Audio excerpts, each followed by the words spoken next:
বিনা খরচে পড়ার টেবিলে রাখার জন্য আজকে আমি এই টপটা বানালাম। টপটা কিন্তু আমার ভীষণ ভালো লেগেছে। তো কীভাবে বানালাম তোমাদের সেটাই দেখাবো।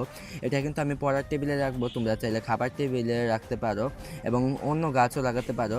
তো আমার কাছে এখন সাধারণত অ্যালোভেরা গাছের চারা আছে, তো তাই আমি অ্যালোভেরা গাছের চারাটা দিয়েই এটা বানালাম। অ্যালোভেরা গাছ তোমাদের আমি আগেই দেখেছি যে অ্যালোভেরা বড় গাছটা থেকে যতগুলো ছোটো ছোটো চারা বের হয় এগুলোকে আমি ফালিয়ে দিই, কিন্তু এই দুইটা চারা আমি রেখে দিয়েছি এই টবটাতে লাগানোর জন্য। তো এখানে দুইটা চারা আছে, আমি তো একটা ছোট মাসুন কাঠি দিয়ে এটাকে তুলে নেব। তো দুইটা চারা থেকে বড় চারাটা লাগানোর আমার ইচ্ছা ছিল, কিন্তু বড় চারাটার শিকড় দেখো ছিঁড়ে গেছে।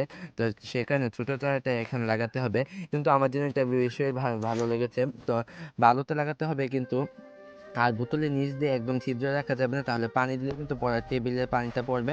আর পানিটা দিবে একদম বুঝে বুঝে পানিটা দিতে হবে। আমি কিন্তু এটা একটা বোতল কেটে তারপর এটাকে রং করে তারপর পাটের সুতা দিয়ে এটার মাঝখানে বেঁধে একটু ডেকোরেশন করেছি। তোমরা চাইলে আরও যে যে পারো তা করতে পারো। আমি আমার মন খুশি মতো যেরকম আমার মনে চেয়েছে সেরকম আমি করেছি। আলুটা দিয়ে টপটাকে পুরো ভরে তারপর এটার মাঝখানে একটা কাঠির সাহায্যে ফুটো করে নিয়ে তারপর গাছটা একদম মাঝখানে বসিয়ে দিতে হবে। যেহেতু গাছটা ভীষণ ছোটো তাই লাগাতে একটু খাটনি হচ্ছিল। আর যেহেতু রংটা আমি কিছুক্ষণ আগেই করেছি তাই বালুগুলো নেচে টপে লেগে গেলে একদম রঙের সাথে আটকে যাচ্ছে, সেই কারণে একটু ভালো খাটনি হচ্ছিল। তো তাও আমি ভালো করে সব কিছু লাগিয়ে নিয়েছি।